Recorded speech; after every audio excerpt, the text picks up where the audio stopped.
ఉదయకాలమున Zoom మీటింగ్కు చేరువచ్చిన సహోదరులందరికీ యేసుక్రీస్తు నామములో వందనములు. దేవుడు మరొక దినము ఉదయకాలాన్ని దేవుడు మనకు అనుగ్రహించాడు. దేవునికి స్తోత్రంలో మనం ప్రార్థన చేసుకుని ఈ యొక్క కార్యక్రమాన్ని ఉదయకాల వాక్య ధ్యాన కార్యక్రమాన్ని మనము ప్రారంభం చేసుకుందామండి. మన మధ్యలో ఉన్నటువంటి యేసుదాస్ బ్రదర్ సిమెంట్ నగరం ప్రార్థన చేస్తారు. వందనాలు అన్న. వందనాలు. ప్రార్థన చేయండి బ్రదర్. సరేనా, ఓకేనా. ప్రేమ నమ్మకం గల మా తండ్రి, పరలోకపు దేవ, మహాపరిశుద్ధుడవు, మహోన్నతుడవు, సర్వాధికారి, ఈ పాదములకు స్తోత్రములు కృతజ్ఞతలు చెల్లించుకుంటున్నాం. ఉదయకాల వేళలో మా ప్రభువా, మా తండ్రి నైనా మీ సన్నిధిలో మా ప్రభువా మీ మాటలు వినడానికి మీరు ఇచ్చిన అవకాశం బట్టి నీకు స్తోత్రములు కృతజ్ఞతలు చెల్లించుకొనిచున్నాం. మా ప్రభువా నైనా ఎన్నికలైనటువంటి మమ్మల్ని ప్రేమించినందుకు నీకు స్తోత్రములు నాయన. ఉదయకాల వేళలో మా తండ్రి మా ప్రభువా మరి పాడబోయే మీద ఆశని దీవించండి నాయన. చేస్తున్నాం చక్కగా ఈ కోరికను జరిగించి మీ నామాన్ని మహిమపరచుకొని వెళ్తున్నాం. ప్రభువా నీ నామానికి మహిమ ఘనత ప్రభావం పొందమని నా ప్రభు ప్రేరక్షకుడైన క్రీస్తు యేసు పరిశుద్ధమైన ఘనమైన నామమున ప్రార్థన చేసి వినయంగా వేడుకొంచున్నాను తండ్రి, ఆమేన్. మన మధ్యలో నా సహోదరుడు రాజు బ్రదరు పాట పాడతారు. అన్న అందరికి వందనాలన్నా. 187వ కీర్తన. స్తుతించెదను నేను మనసారా, స్తుతించెదను నిన్ను నేను మనసారా, భజించెదను నేను నిన్ను దినదినము, స్తుతించెదను నిన్ను నేను మనసారా, భజించెదను నేను నిన్ను దినదినము. స్తోత్రార్హుడవు నీవే ప్రభు, సమస్తము నీకర్పించెదను. స్తోత్రార్హుడవు నీవే ప్రభు, సమస్తము నీకర్పించెదను. స్తుతించెదను నిన్ను నేను మనసారా, భజించెదను నేను నిన్ను దినదినము. పూజార్హుడవు పవిత్రుడవు, పాపిని క్షమించే మిత్రుడవు.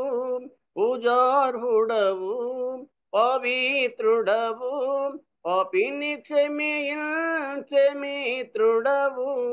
పరము చేర్చి ఫలములిచ్చే పవనుడగు మా ప్రభువు నీవే. పరము చేర్చి ఫలములిచ్చే పవనుడగు మా ప్రభువు నీవే. స్తుతించెదను నిన్ను నేను మనసారా, భజించెదను నేను నిన్ను దినదినము. కృపా కనికరములు గల దేవా, కరుణ చూపి కనికరించు. కృపా కనికరములు గల దేవా, కరుణ చూపి కనికరించు. కంటిరే పావలే కాపాడు, కడవరకు మమ్ము కాయుమయా. కంటిరే పావలే కాపాడు, కడవరకు మమ్ము కాయుమయా. స్తుతించెదను నిన్ను నేను మనసారా, భజించెదను నేను నిన్ను దినదినము. అన్నా వందనాలన్నా. వందనాలు బ్రదర్. మన వాక్య సహాయం నిమిత్తము ప్రార్థన చేసుకున్న తర్వాత వాక్య ధ్యానంలోకి వెళ్దామండి. మన మధ్యలో ఉన్నటువంటి రవి బ్రదర్ ప్రార్థన చేస్తారు. రవి పాలేరు. అందరికీ వందనాలనా. రవి, ప్రార్థన చేయండి బ్రదర్. ప్రార్థన చేసుకుందాం. దయగల తండ్రి, ఉపగల మా నాన్న, జీవాధిపతి, నమ్మకమైన దేవ, అయ్యా మీకే స్తోత్రములు చెల్లించుకుంటున్నాం మా నాయన. మహా గొప్ప దేవుడు తండ్రి, అద్వితీయమైన సత్యదేవుడవు, నిన్న నేడు రేపు ఏకరీతిగా ఉన్నటువంటి మహోన్నతుడు మా ప్రియ పరలోకపు తండ్రి, మీకే స్తోతులు అర్పించుకుంటున్నాం మా నాయన. మమ్మల్ని అందరినీ కూడా తండ్రి ఈ ఉదయకాలంలో ప్రభా ఈ యొక్క ప్లాట్ఫామ్ మీద తీసుకొచ్చి తండ్రి మిమ్మల్ని స్తుతించే భాగ్యాన్ని మాకు ఇచ్చినందుకై మీకే స్తోత్రములు చెల్లించుకుంటున్నాం నాయన. అయ్యా మీ దాసుని ద్వారా మీరు ఏమి విత్తనై ఉన్నారో ప్రభా మా అందరి హృదయాల్లో తండ్రి మరి మీరు విత్తినటువంటి ఆ వాక్యాన్ని బయలుపరుచుకుని తండ్రి తదనుగుణంగా ముందుకు సాగడానికి సహాయం దయచేయండి. మరి ఏ అవాంతరాలు లేకుండా చక్కగా కొనసాగడానికి ఈ కార్యక్రమానికి మీరే అధ్యక్షత వహించమని, మీ దయ తోడుగా ఉంచమని తండ్రి సమస్తంలో నిండిన దేవదేవునికి మొరపెట్టుకుంటూ మొక్కుకుంటూ వేడుకుంటూ మీ చేతులకు అప్పచెప్పుకుంటూ తండ్రి మా ప్రభును ప్రియ రక్షకుడైనటువంటి యేసుక్రీస్తు ప్రభువులో అత్యున్నతమైన నామంలో స్తోత్రములు చెల్లించి స్తుతించి ప్రార్థించి అడిగి వేడుకుంటున్నాము తండ్రి. ఆమేన్. ఆమేన్. మన మధ్యలో ఉన్నటువంటి సహోదరులు బిఎస్ శుభోదయరాజు గారు మనకు దేవుని వాక్యాన్ని అందిస్తారు. వందనాలు బ్రదర్. శుభోదయరాజు బ్రదర్. అన్నా వందనాలన్నా. చేరి వాక్యం వచ్చిన పెద్దలకు, సహోదర సహోదరీలకు, ప్రాముఖ్యంగా యవనస్తులకు ఉదయకాల వందనాలు తెలియజేస్తున్నాను. దేవుని వాక్యం మనము చదువుకుందాం. మన వరుస ధ్యానాలలో భాగంగా సమూయేలు మొదటి గ్రంథం 18వ అధ్యాయం మన ధ్యానం కొరకై 19వ వచనం మనం చదువుకుందాం.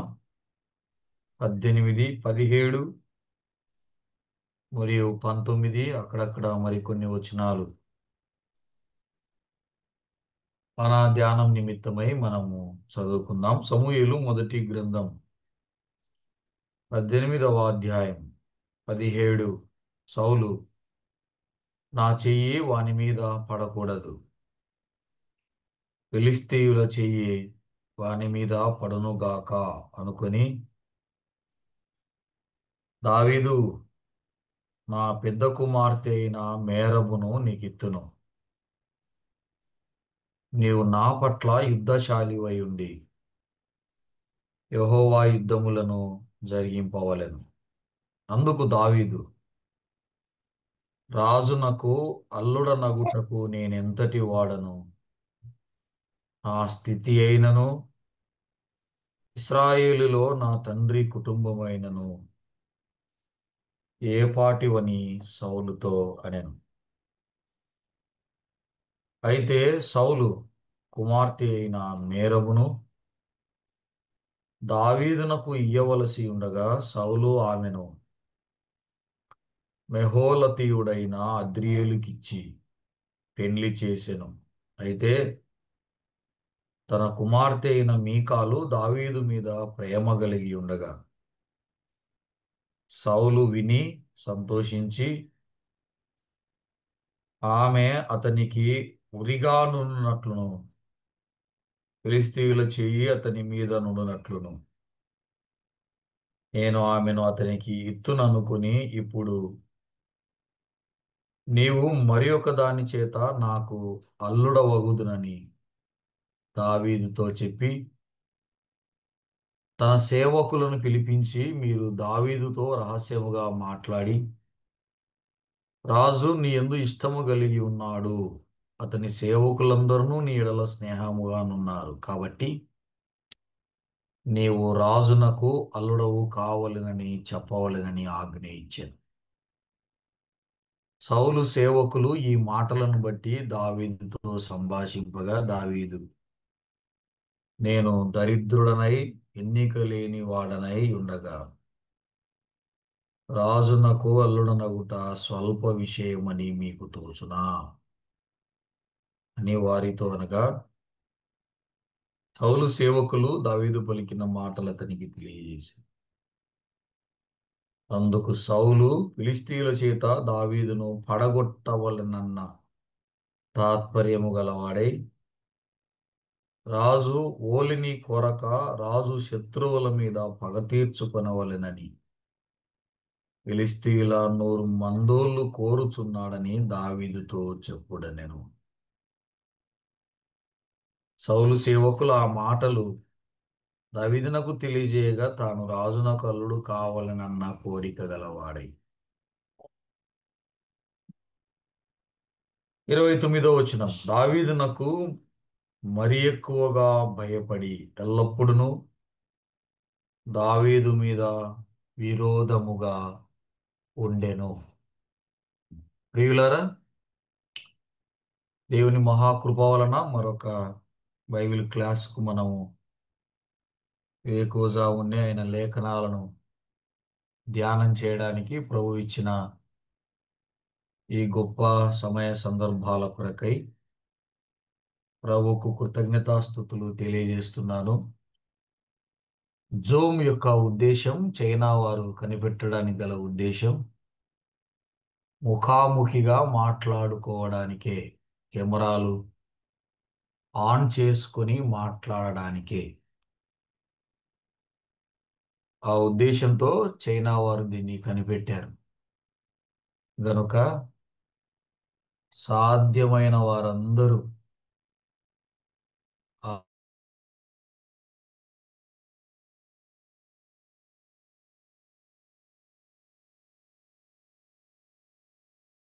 ఆ వీలు కలిగిన వారు అలా కనబడితే పెద్దలు ఎంతో సంతోషపడతారు. కాబట్టి ప్రభువు ఇచ్చిన ఈ అవకాశాన్ని సద్వినియోగం చేసుకోవాలని ప్రేమపూర్వకంగా నేను మనవి చేయుచున్నాను. 18వ అధ్యాయంలో ఒక అపరూపమైన స్నేహాన్ని మనము ధ్యానం చేయగలిగాం. వారు దావీదు యోనాతానుల స్నేహం.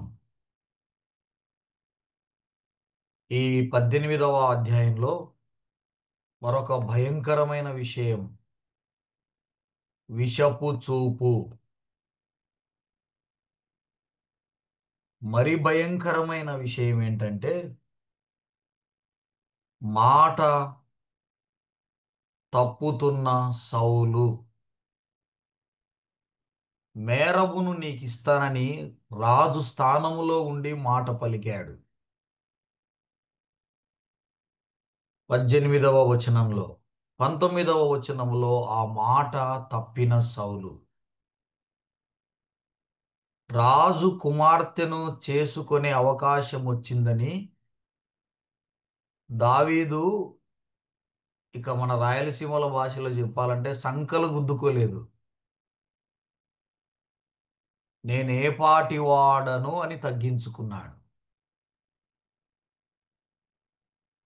మాట తప్పుతున్న సౌలు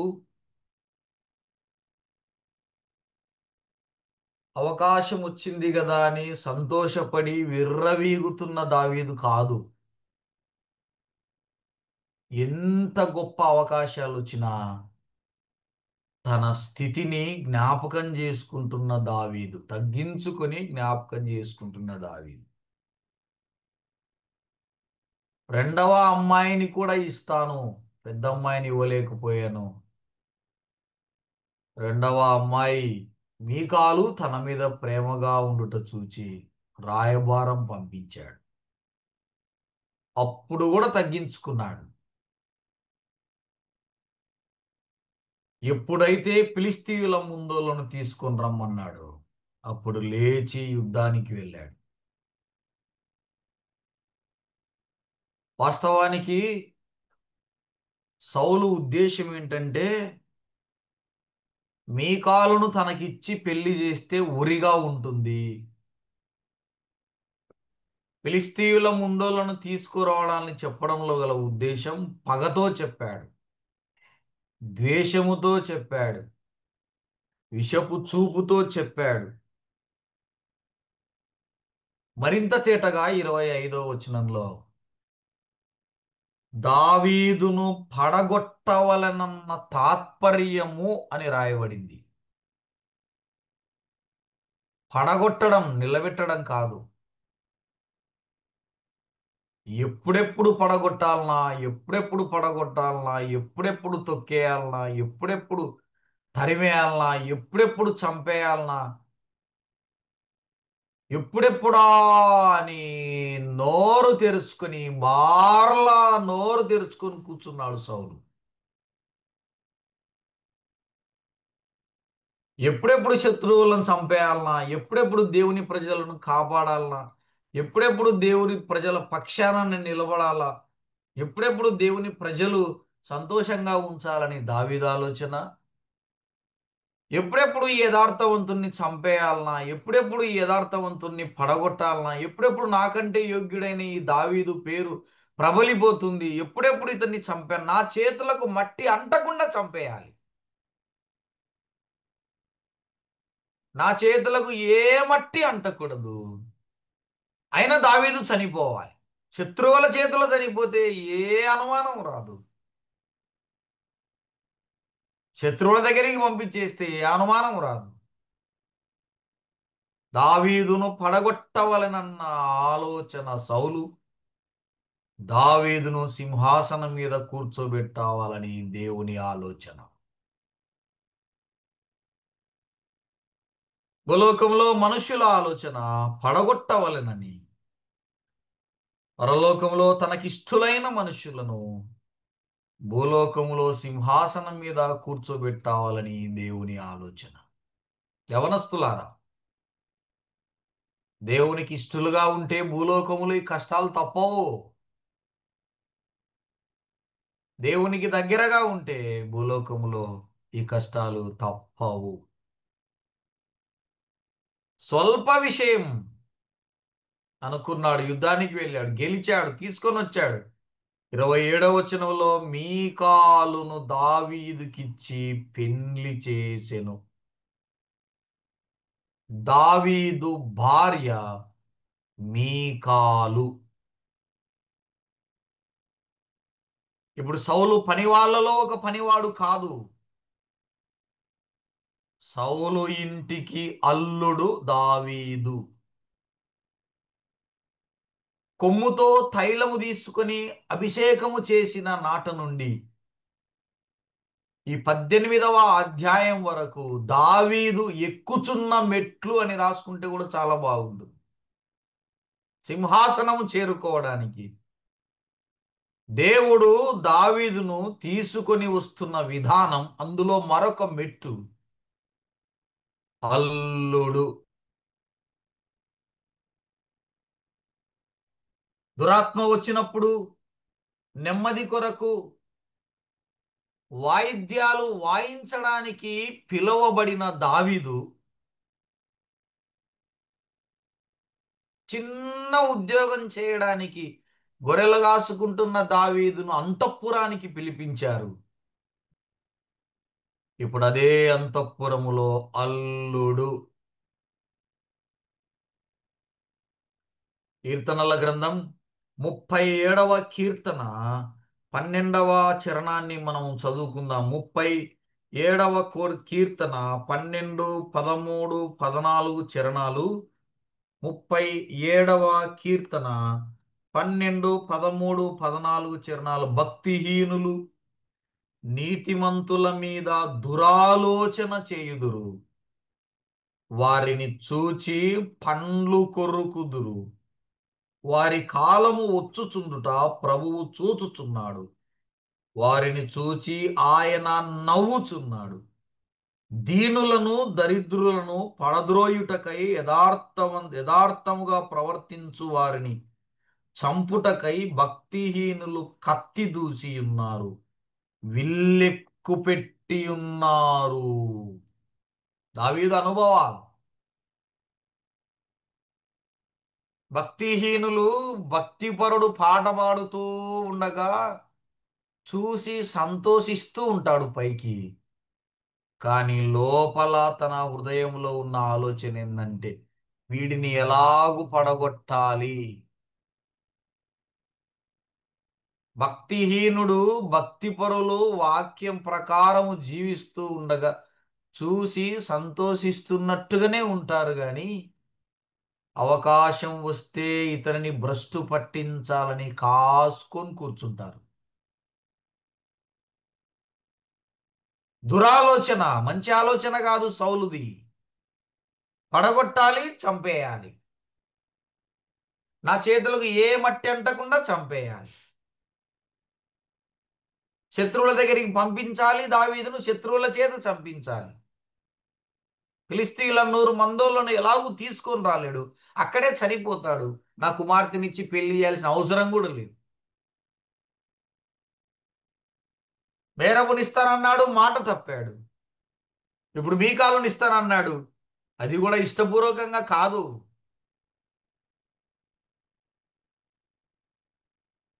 ఫిలిస్తీన్ల దగ్గరికి పంపించాడు, యుద్ధంలో గెలిచాడు. పడిపోతాడనుకున్నాడు సౌలు, చనిపోతాడనుకున్నాడు సౌలు, నాశనం అయిపోతాడు అనుకున్నాడు సౌలు, ఇక తిరిగి రాలే దావీదు అనుకున్నాడు సౌలు. 119వ కీర్తన 99వ చరణంలో దావీదు యొక్క అనుభవాలు. 119వ కీర్తన 99వ చరణం. 99వ చరణం. నీ శాసనములను నేను ధ్యానించుచున్నాను, కావున నా బోధకులందరికంటే నాకు విశేష జ్ఞానం. సౌలు జ్ఞానం పడగొట్టాలని దేవుని ధర్మశాస్త్రాన్ని ధ్యానించే వారి జ్ఞానం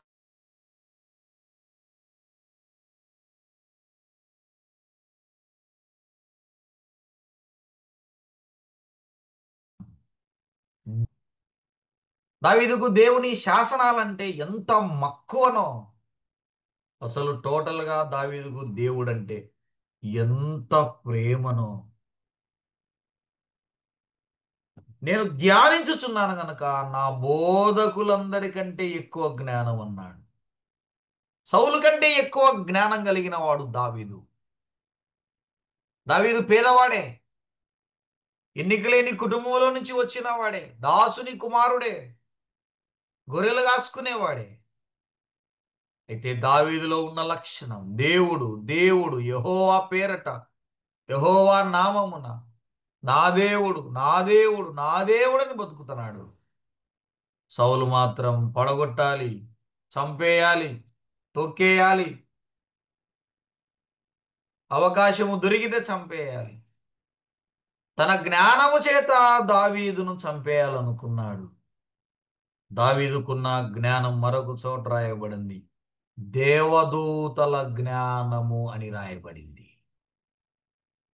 ప్రియమైన స్నేహితులారా, మన నోట్స్లో ఇలాగ రాసుకున్నాం, బైబిల్ జ్ఞానం, లేఖనాల జ్ఞానం కలిగి ఉంటే సౌలు లాంటి వారు ఎంతమంది మన మీద జ్ఞానం ప్రయోగించినా అవి నిర్వీర్యము చేయగలము. సౌలు లాంటి వారు ఎంతమంది మనలను శోధించిన, ఎంతమంది ఇరుకున పెట్టాలని ఆలోచన చేసిన, ఎంతమంది పడగొట్టాలని ఆలోచన చేసిన, లేఖనాల ధ్యానం,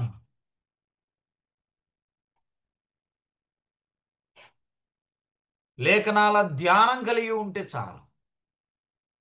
లేఖనాల ధ్యానం, లేఖనాల జ్ఞానం, లేఖనాల ఆశ్రయం,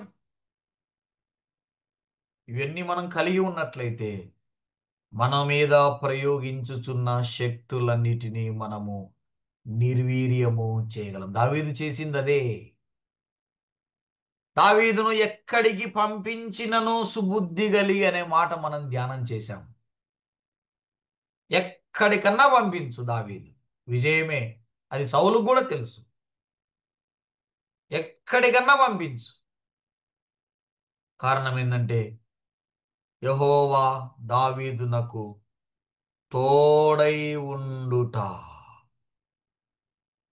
ఫిలిష్తీయుల దగ్గరికి పంపించాడు, చంపించాలనేది నెరవేరలేదు.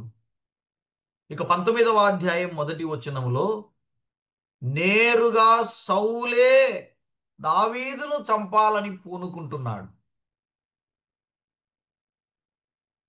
నా నోట్స్లో ఇలాగ రాసుకున్నాను. సౌలు యొక్క ఫ్రస్ట్రేషన్ పీక్ స్టేజ్కి వెళ్ళిపోయింది దావీదు మీద. ఎన్నో ప్రయత్నాలు చేశాడు, అవి కుదరడం లేదు. ఎవరు చంపలేకపోతున్నారు దావీదును. ఇక నేరుగా తానే రంగంలోనికి దిగుతున్నాడన్న 19వ అధ్యాయము 1వ వచనం. అంతటా సౌలు, మీరు దావీదును చంపవలసినదని తన కుమారుడైన యోనాతానుతోను తన సేవకులందరితోనూ చెప్పగా. నేరుగా సౌలే దిగుతున్నాడు. యోనాతాను దావీదు స్నేహితులని సౌలుకు తెలుసు. తన కుమారుడు యువరాజు యోనాతానును ముందు పెడుతున్నాడు. యోనాతానా, నీవు దావీదును చంపాలి. పరాయి దేశానికి పంపించి చంపించాలనుకున్నాడు. ఆ పాచిక పారడం లేదు. ఇక స్వదేశంలోనే చంపాలని తిరుక్కున్నాడు. యోనాతానుకు దావీదంటే ఎంత ఇష్టమో గత క్లాసులలో మనం ధ్యానం చేశాం. హృదయాలు కలిసిపోయిన వారు, హృదయాలు పెనవేసుకున్నవారు. యోనాతాను దావీదుల స్నేహం ప్రపంచంలో యవనస్తులకు మరింత ఆదర్శం. సంఘాలలో సహోదరి సహోదరులకు ఎంతో ఆదర్శం. ఫ్రెండ్షిప్ డే జరుపుకోవాలంటే ఈ స్నేహాన్నే మనం జ్ఞాపకం చేసుకోవాలి. పాత నిబంధనలు తర్వాత యేసుక్రీస్తు స్నేహాన్ని మనం జ్ఞాపకం చేసుకోవాలి. 2వ వచనంలో పరిగెత్తుకుంటుకెళ్ళి యోనాతాను దావీదు దగ్గరికి వెళ్ళి, నువ్వు దాక్కో, నా తండ్రి నిన్ను చంపాలనుకుంటున్నాడు. నా తండ్రి అయిన సౌలు నిన్ను చంపాలనుకుంటున్నాడు. దావీదు, ఈరోజు నువ్వు రావద్దు, దాక్కో.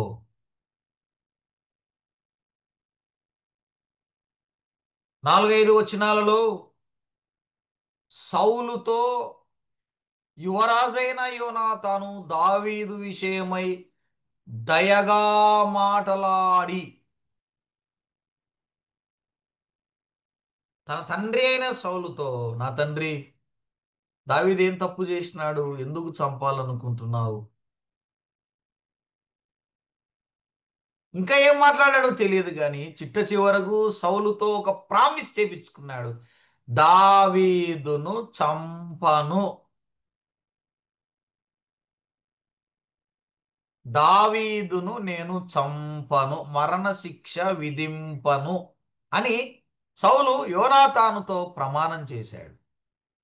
మేరపునిస్తానని ఆ రోజు మాట ఇచ్చినాడు, మాట తప్పాడు. సౌలు నేను దావీదును చంపను అని యోనాతానుకు మాటిస్తున్నాడు. ఈ విషయంలో కూడా సౌలు మాట తప్పిపోయినాడన్న. అసలు అమాలేకీయులను ఎవ్వరినే గాని నీవు శేషం కూడా మిగిల్చడానికి వీల్లేదు, పశువులను కూడా మిగిల్చడానికి వీల్లేదని సమూయేలు చెబితే తప్పకుండా అలాగే చేస్తారని బయలుదేరి వెళ్ళి క్రొవ్వు పట్టిన పశువులను తీసుకొనొచ్చుకొని తన ఇంట్లో కట్టేసుకున్నాడు. రాజైన అగగును ప్రాణముతో పట్టుకొచ్చుకొని తన దగ్గర పెట్టుకున్నాడు. అక్కడే మాట తప్పాడు. మాట తప్పడం సౌలు యొక్క వ్యక్తిత్వం. రాజు స్థానములో ఉండి మాట తప్పడం. ఏమే గాని మిగిల్చకూడదు, అమాలేకీయులకు వశములో ఉన్నది అన్ని సమస్తాన్ని నాశనం చేయమన్నాడు. రాజైన అగగును ప్రాణముతో పట్టుకొచ్చుకున్నాడు. పశువులను, కోడె దూడలను ప్రాణంతో పట్టుకొచ్చుకున్నాడు. అక్కడే మాట తప్పాడు. నేను వచ్చేంత వరకు ఆగు సౌలు, నేను వచ్చి దహన బలి చేస్తానని చెబితే ఆగకుండా నేను ఉంటానులే సమూయేలు గారు, మీరు వచ్చేంత వరకు ఉంటానులే అని చెప్పాడు. సమూయేలు రావడం ఆలస్యం అయ్యే కొలది మాట తప్పి, మాట మీరి, ఆజ్ఞ మీరి అక్కడే తానే రాజు స్థానములో ఉండి దహన బలి అర్పించాడు. అక్కడ మాట తప్పాడు. గొలియాతును జయిస్తే నా కుమార్తెనిస్తానన్నాడు. అక్కడ మాట తప్పాడు. ఇప్పుడు యోనాతాను దగ్గర నేను దావీదును చంపను అని ప్రమాణం చేస్తున్నాడు. మా నాన్న నిన్ను చంపడంటలే దావీదు, నువ్వు వచ్చి కూర్చో అంటే. దావీదు మునుపటిలాగున అనే మాట రాయబడింది. మునుపటిలాగున అంటే దావీదులో ఏ మార్పు లేదు. దావీదు బాడీ లాంగ్వేజ్ లో ఏ మార్పు లేదు. దావీదు చూపులో ఏ మార్పు లేదు. దావీదు ప్రేమలో ఏ మార్పు లేదు. దావీదు ఉద్యోగంలో ఏ మార్పు లేదు. దావీదు స్థానంలో ఏ మార్పు లేదు. కానీ మారుతున్నదల్లా సౌలు హృదయమే. 9వ వచనములో దురాత్మ సౌలు యుద్ధకు రాగా, మునుపటిలాగానే దావీదు సితార వాయించుచుండగా ఒకే దెబ్బతో దావీదును చంపాలని. యవనస్తులారా, నేను చంపను అని ప్రమాణం చేసినాడన్నా. ఒకే దెబ్బతో దావీదును చంపాలని తాత్పర్యం, ఒకే దెబ్బతో. ఇక దావీదును ఇప్పుడు చంపేయాలి. తన దగ్గరనున్న ఈటె తీసుకుని దావీదు మీద విసరగా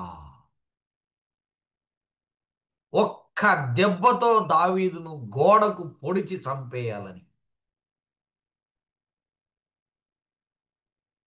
అక్కడ రాయబడింది, దావీదు తప్పించుకొనెను. మనం రాసుకుందాం, దేవుడు దావీదును తప్పించెను.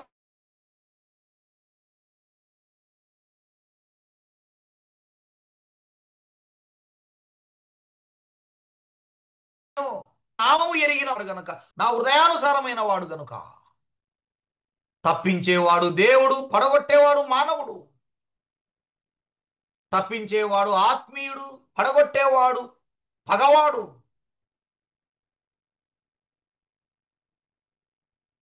ప్రేమను కప్పేవాడు దేవుడు, ప్రేమ చూపించేవాడు దేవుడు, దోషములను కప్పేవాడు దేవుడు. పగవాడు లెక్కలేనన్ని ముద్దులు పెట్టి పడగొట్టి నాశనం చేసి పబ్లిసిటీలు చేసి గోరంత విషయాన్ని కొండంత చేసి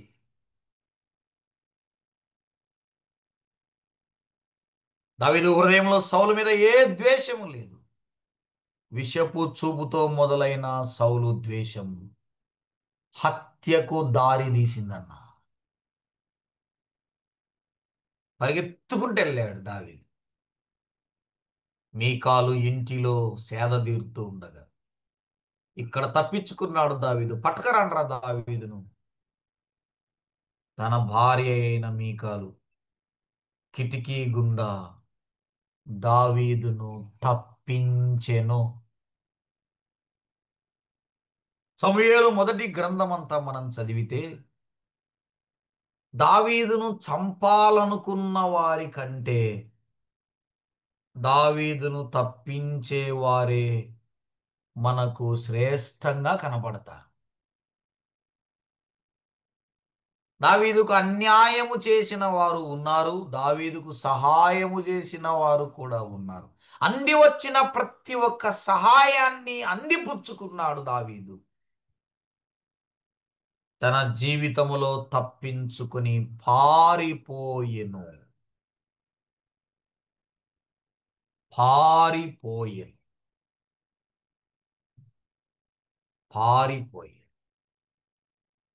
కీర్తనల గ్రంథం 7వ కీర్తన 3, 4, 5 వచనాలు మనము చదువుకోగలిగితే 7వ కీర్తన 3, 4, 5 చరణాలు కీర్తనల గ్రంథంలో 7వ కీర్తన 3, 4, 5 చరణాలు. యెహోవా నా దేవా, ఈ కార్యము చేసిన ఎడల, నా చేత పాపము జరిగిన ఎడల, నాతో సమాధానముగా నుండిన వానికి నేను కీడు చేసిన ఎడల, శత్రువు నన్ను తరిమి పట్టుకొననిమ్ము, నా ప్రాణమును నేలకు అనగద్రొక్కనిమ్ము, నా అతిశయాస్పదమును మంటిపాలు చేయనిమ్ము, నిర్నిమిత్తముగా నన్ను బాధించిన వారిని నేను సంరక్షించి తిని గదా. చంపాలనుకున్న వానికి నేను మేలే చేసి తిని గదా. నా చేత పాపము జరిగిన ఎడల నిశ్చయముగా శత్రువు నన్ను అనగద్రొక్కనిమ్మో. నేను ఎవరికైనా ఎవరి పట్లనైనా నేను నేరము చేసినట్లయితే, ఎవరి ఎడలనైనా నేను దోషము కలిగి ఉన్నట్లయితే, ఎవరికైనా నా వలన కీడు జరిగినట్లయితే నిశ్చయముగా శత్రువు నన్ను అనగద్రొక్కనిమ్ము, నన్ను పడగొట్టనిమ్ము అనే మాటలలో ఉన్న భావం ఏంటంటే, నేను ఎవ్వరికి అన్యాయము చేయలేదు, నా వలన ఎవరికి అన్యాయము జరగలేదు, నా వలన ఎవరికి నష్టము జరగలేదు ప్రభువా. ఒకవేళ అట్లా జరిగితే శత్రువు నన్ను అనగద్రొక్కనిమ్ము. దావీదుకు తెలుసు తాను నిర్దోషి అని. గొలియాతును చంపమన్నది సౌలే, అడగకపోయినా అమ్మాయిని ఇస్తానన్నది సౌలే, ఫిలిష్తీయుల ముందోలను తీసుకురమ్మన్నది సౌలే, నా అంతఃపురములో నా యుద్ధములన్నీ జరిగించు అని చెప్పింది సౌలే. మారు మాట్లాడకుండా రెండవ అమ్మాయినిచ్చి పెళ్లి చేస్తారంటే తల ఊపింది దావీదే. సౌలు చెప్పిన పనులన్నీ తల వంచుకొని చేసుకొని వెళ్ళడము దావీదు వంతు. దావీదు చేసే ప్రతి పనిలో దేవుడు తోడుగా ఉన్నాడని ద్వేషం పెంచుకున్నవాడు సౌలు. ప్రేమైన సహోదరి సహోదరులారా, దావీదునకు మరి ఎక్కువగా భయపడి అని రాయబడింది. సహోదరులను చూస్తే సంతోషం కలగాలని భయం ఎందుకన్నా? మనకంటే యోగ్యులైన వారు కనబడినప్పుడు స్థానిక సంఘాలలో సంతోషపడి ప్రభువా నీకు స్తోత్రం, మరొక తరం తయారయ్యింది, నిన్ను హత్తుకునేవారు నా వెనకాల వస్తున్నారని సంతోషపడాల గాని భయం ఎందుకు, విషపు చూపెందుకు? మనకంటే యోగ్యులైన వారు, మనకంటే వయస్సులో చిన్నవారు, మనకంటే ఎక్కువగా ప్రభువును సేవిస్తూ ఉన్నప్పుడు ప్రభువుకు స్తుతులు చెల్లించి బాధ్యతలు అప్పగించాలి గాని దొంగ బుద్ధులతో, దొంగ తాత్పర్యాలు కలిగి, దొంగ ప్రేమలు కలిగి, చెడ్డ అభిప్రాయాలు కలిగి, దురభిప్రాయాలు కలిగి ఇట్లా చేస్తే వీడు ఇరుకున పడిపోతాడు, ఇంక రాలేడు స్థానిక సంఘంలో, ఇంక పైకి రాలేడు, ఇక మనదే రాజ్యం చచ్చిపోయేంత వరకు. దేవుడు తోడుగా ఉండెను. దావీదు మనస్సాక్షి, దావీదుకు సాక్షి. నా వలన ఎవ్వరికి అన్యాయం జరగలేదు ప్రభువా, ఒకవేళ అట్లా జరిగితే నన్ను శత్రువు చంపివేయును గాక. మరి మన మనస్సాక్షి మనకు సాక్ష్యమేనా? కొరింథీయులకు రాస్తూ అపోస్తలుడైన పౌలు 2వ పత్రిక 1వ అధ్యాయం 12వ వచనంలో, పౌలు కొరింథీయులకు రాస్తూ 2వ పత్రిక 1వ అధ్యాయము 12వ వచనం, కొరింథీయులకు రాస్తూ 2వ పత్రిక 1వ అధ్యాయము 12వ వచనంలో, మా అతిశయమేదనగా లౌకిక జ్ఞానమును అనుసరింపగా దేవుడు అనుగ్రహించు పరిశుద్ధతతోను నిష్కాపట్యముతోను దేవుని కృపనే అనుసరించి లోకములో నడుచుకొంటి మరియు విశేషముగా మీ ఎడలను నడుచుకొంటి మరియు మా మనస్సాక్షి సాక్ష్యమిచ్చుటయే. దావీదు మనస్సాక్షి.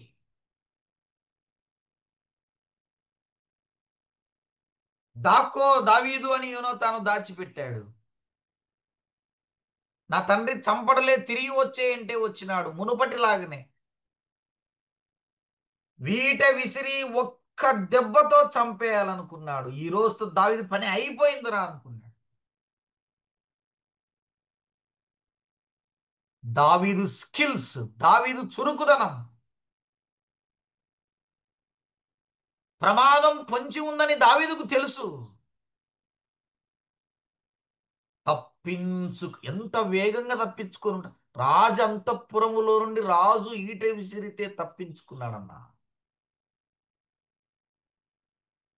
కలువరి శిలువలో కూడా మన ప్రభు అయిన యేసుక్రీస్తును వేలాడదీసి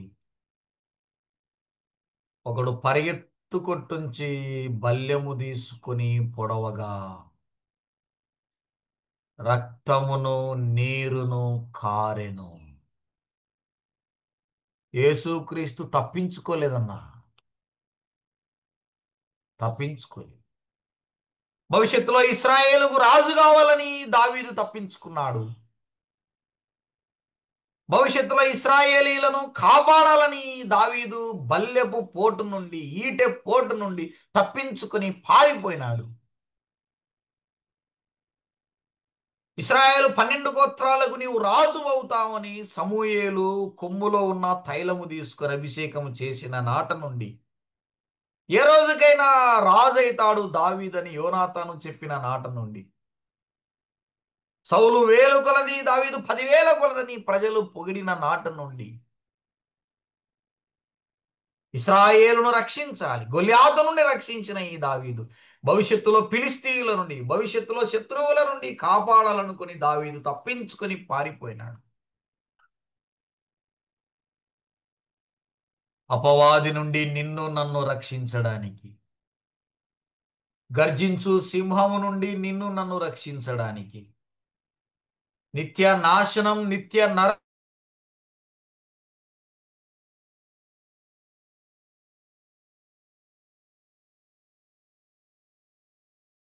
నరకం, యుగ సంబంధమైన పొగ ఆరని ప్రభు అయిన యేసుక్రీస్తు కలువరి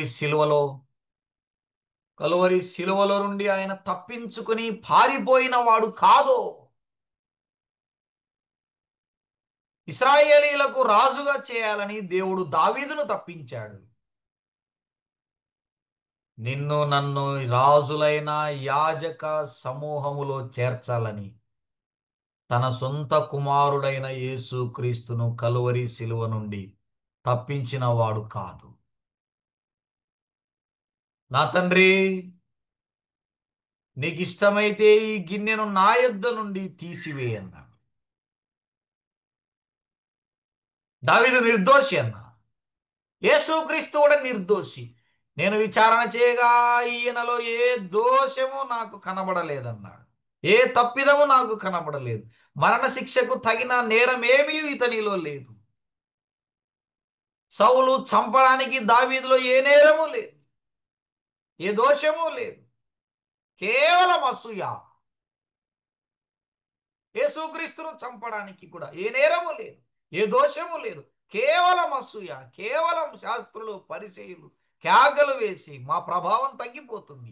అయ్యో, సంఘములో ఇతను పాట పాడితే 30 ఏళ్ళ నుంచి నేను పాట పాడుతున్నాను, ఇక నన్నెవరు పట్టించుకోరు, నాకంటే బాగా పాడుతున్నాడు, ఇక నన్నెవరు పలకరియరు. అయ్యో, సంఘంలో వాక్యం చెబుతుంటే ఇతడు నాకంటే బాగా చెబుతున్నాడు, ఇక రేపటి నుంచి నన్ను ఎవరు పట్టించుకోరు. నేను సేవకుని కదా, నేను సంఘ పెద్దను కదా, నన్ను ప్రతిష్ట చేసినారు కదా, మీటింగ్ పెట్టినారు కదా, తలకాయ మీద చేతులు పెట్టినారు కదా, స్వీట్లు వంచినారు కదా, నేనే కదా బాగా చెప్పాల్సింది, నేనే కదా బాగా చెప్పాల్సింది. నాకంటే బాగా చెప్తున్నాడు యవనస్తుడు. రేపటి నుంచి యవనస్తునికే చెప్తారు, అందరు యవనస్తున్నే పలకరిస్తారు, అందరు ఇతని చుట్టే గుమ్మి కొడతారు, అందరు ఇతని దగ్గరికే పోతారు వాక్యం కోసం. రేపటి నుంచి నన్ను పట్టించుకోరే, రేపటి నుంచి నన్ను పట్టించుకోరే, రేపటి నుంచి నన్ను పట్టించుకోరే. విషపు చోపు, దురాలోచనలు ఇవన్నీ మానవుని హృదయములో నుండే బయటికి వచ్చి మానవుని హృదయాన్ని కల్మషం చేస్తున్నాయి, మానవుని ఆత్మను కల్మషం చేస్తున్నాయి. మనుష్యుని లోపలికి వెళ్ళునవి మనుష్యుని అపవిత్రపరచవు గాని మనుష్యుని హృదయములో నుండి బయటికి వచ్చేటివి మనుష్యుని అపవిత్రపరుస్తున్నాయి. ప్రియమైన నాయకులారా, యవనస్తులారా, ఏమొస్తున్నాయి హృదయములో నుండి? నా హృదయములో నుండి ఏమేమి వస్తున్నాయని పేపరు పెన్ను తీసుకుని ప్రశ్న రాసుకుని జవాబులు నువ్వే రాసుకో. సౌలు హృదయములో నుండి విషపు చూపు, సౌలు హృదయములో నుండి దురాలోచన, సౌలు హృదయములో నుండి పడగొట్టాలని తండ్రి అయిన దేవుని హృదయములో నుండి నా ప్రియమైన కుమారుడు మరణమైనా పర్వాలేదు గాని మానవులను నా ఎదుట నిలబెట్టుకోవాలి. నా ప్రియ కుమారుడు శాపగ్రస్తమైన మరణం అనుభవించినా పర్వాలేదు గాని సర్వ మానవాళి పరిశుద్ధులుగా నా ఎదుట నిలబడి తన ఎదుట నిలబెట్టుకొను నిమిత్తం తన ప్రియ కుమారుణ్ణి కలువరి శిలువకు అప్పగించాడు. నీవు నిజముగా దేవుని కుమారుడవైతే కలువరి శిలువ నుండి దిగిరా. చేతగానోడు ఈ దేవుడు, పిరికివాడు ఈ దేవుడు కాదు కాదు, కేవలం నీ మీద నా మీద ఉన్న ప్రేమతోనే.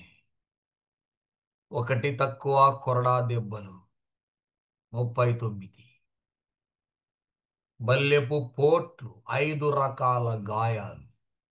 తప్పించుకోలేదన్న నాకొద్దు ఈ శ్రమలని యేసుక్రీస్తు తప్పించుకొని వెళ్ళిపోయింటే ఈనాడు నీకు నాకు రక్షణ లేదు. ఈనాడు నీకు నాకు ఆరాధించే భాగ్యము లేదు. ఈనాడు నీకు నాకు ఆయన పక్షాన నిలబడే అవకాశం లేదు. ఈ సంతోషం లేదు, ఈ ఆనందం లేదు. ఇశ్రాయేలీల రక్షణ నిమిత్తం దావీదును కష్టాలు పెట్టాడు గాని దేవుడు బలి చేయలేదన్నా. ఇశ్రాయేలీలకు భవిష్యత్తులో మంచి రాజు కావాలని, ఇశ్రాయేలీలు ప్రపంచములో అందరికంటే ఎక్కువ స్థానంలో ఉండాలని, తిరుగులేని రాజు ఒకడు కావాలనుకుని దావీదును కష్టపెట్టాడు గాని బలి చేయలేదు. అయితే నేను రాజులైన యాజక సమూహములో చేరాలని, నేను తిరుగులేని విశ్వాసిగా ఉండాలని, ఈ లోకములో ప్రభు పక్షాన తిరుగులేని పోరాట యోధుడుగా ఉండాలని తన ప్రియ కుమారుణ్ణి కలువరి శిలువలో ఘోరమైన మరణానికి అప్పగించాడు. శాపగ్రస్తమైన మరణం, హీనమైన మరణం. కలువరి శిలువలో ఆయన చూపించిన ప్రేమ ఇశ్రాయేలీయుల మీద చూపించిన ప్రేమ కంటే మిన్నయైన ప్రేమ.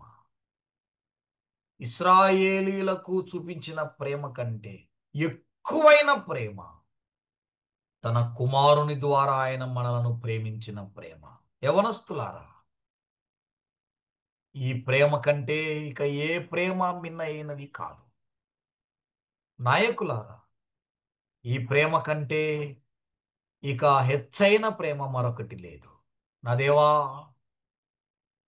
నా కొరకై బలి అయ్యా, నా కొరకై ఉమ్మి వేయించుకున్నావా, నా కొరకై నీవు చనిపోయావా, నన్ను రాజులైన యాజక గుంపులో చేర్చాలని, నన్ను పరిశుద్ధుల గుంపులో చేర్చాలని. సౌలు విసిరిన ఈట నుండి తప్పించుకున్న దావీదు, రోమా సైనికుడు బల్లెముతో పొడవగా, ఈటెతో పొడవగా ఒడిపించుకున్న యేసుక్రీస్తు నా కోసమే అని హృదయములో ఎరిగి నిశ్చయిత కలిగి ఈ రోజైనా ఇప్పుడైనా ఇంకా ఎవరైనా ఆయన ప్రేమను ఆస్వాదించకుండా, ప్రేమను హృదయంలో చేర్చుకోకుండా, రక్షకుడిగా ప్రతిష్ట చేసుకోకుండా, పాపాలు ఒప్పుకోకుండా ఇంకా పై జీవితం జీవిస్తున్న వారు ఎవరైనా ఉన్నట్లయితే ఇదే మిక్కిలి అనుకూలమైన సమయం. నేడే రక్షణ దినం గనుక దేవా, నేను పాపాత్మునని ముందుకు వచ్చినట్లయితే అనుభవం కలిగిన వారు, లేఖనాలు ఎరిగిన వారు మన మధ్యలో ఉన్నారు.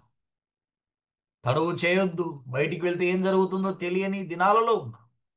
బయటికి వెళ్ళిన మనిషి క్షేమంగా తిరిగి వస్తాడనే గ్యారంటీ లేని దినాలలో మనం బతుకుతున్నాం.